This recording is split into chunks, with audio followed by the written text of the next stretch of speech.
Assalamu alaikum, I'm Aisha and you're watching SAMAA News. Here are today's headlines.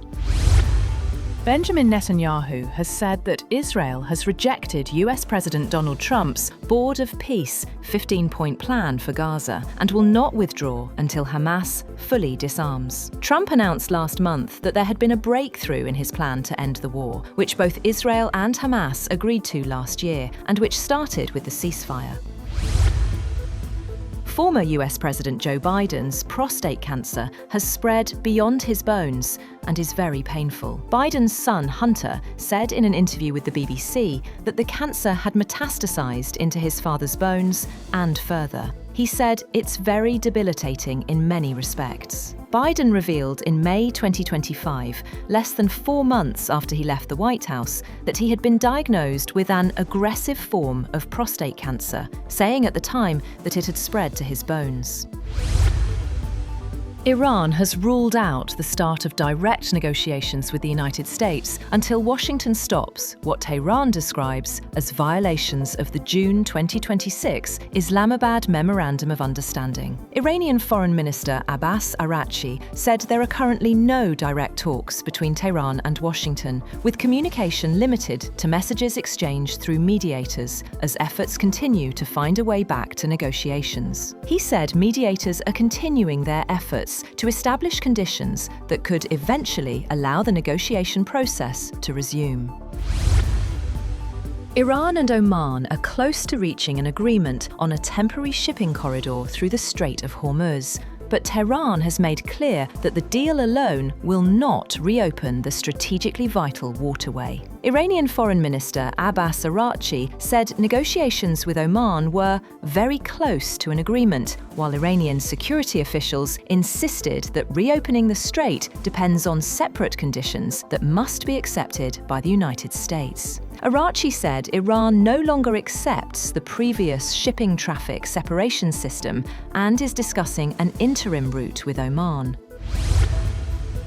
Moreover, Iranian army spokesperson Brigadier General Mohammad Akraminia has declared that the new order governing the strategic waterway is irreversible and warning the United States it will face a heavier price if it refuses to accept the situation. He said Iranian forces would remain steadfast until the new system is fully consolidated, while Tehran's top security official separately outlined conditions that Washington must meet before the strait can reopen. Iran and Oman have finalized the general framework of their agreement. According to the Islamic Republic news agency, Hassan Ghashgavi, the spokesperson of Iranian Parliament's National Security Commission, said the final text and details will be announced soon. He added that implementation of the agreement remains subject to final approval at the highest decision-making levels. Iranian Foreign Ministry spokesperson Esmail Baghai had said on Wednesday a joint statement between Tehran and Muscat was under review and in the final drafting stage. A US official has reported progress between Iran and Oman that may soon reopen the Strait of Hormuz, potentially restoring oil exports that have been disrupted by the 5-month-old US war with Iran. The official said Washington anticipated an agreement soon between the two countries so that normal oil traffic could resume. He said once the deal is announced to restore commercial shipping without impediments, the United States will lift the blockade of Iranian ports.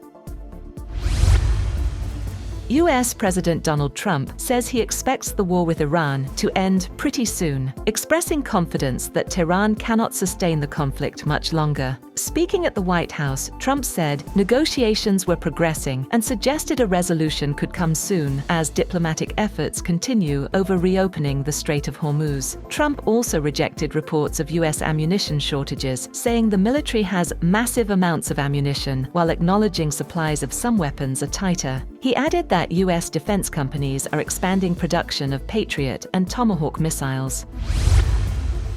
Months of fighting with Iran have placed growing pressure on US weapons stockpiles, with American officials warning that critical missile and air defense inventories have fallen to levels that could affect Washington's ability to respond to another major conflict. The depletion has prompted the Pentagon to move weapons and military assets from Europe and Asia to the Middle East, delay some deliveries to allies, and order defense companies to dramatically accelerate production. Senior officials said the shrinking supply of air defense missiles and other critical weapons has privately alarmed senior Trump administration officials.